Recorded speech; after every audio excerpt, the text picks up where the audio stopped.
அருமையானவர்களே, எபிரேயருக்கு எழுதின நிருபம் 4ஆம் அதிகாரம் 12வது வசனம் இப்படியா சொல்கிறது, தேவனுடைய வார்த்தை ஜீவனும் வல்லமையும் உடையது என்று சொல்லப்படுகிற அருமையான வார்த்தையை, வசனத்தை பார்க்கிறோம்.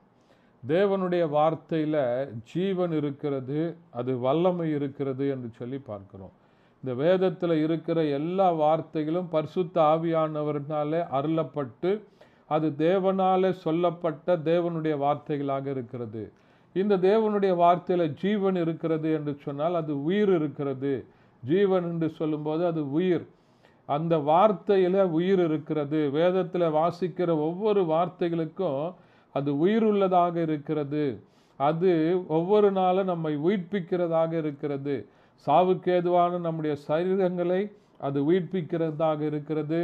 பாவத்தினாலும் பலவிதமான சாபங்களினாலும் அகப்பட்டு கொண்டிருக்கிற நம்முடைய வாழ்க்கையை அது பரிசுத்த ஆவியானவர்னாலே ஆண்டவருடைய வார்த்தையானது நமக்குள்ளே வந்து அது நம்மை உயிர்ப்பிக்கிறதாக இருக்கிறது.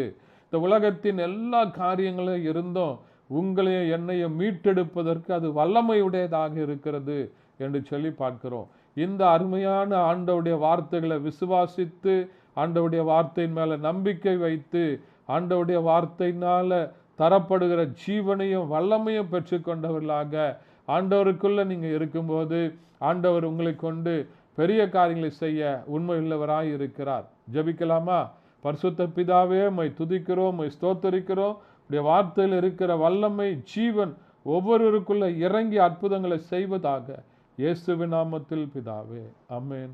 தேங்க்யூ. God bless you.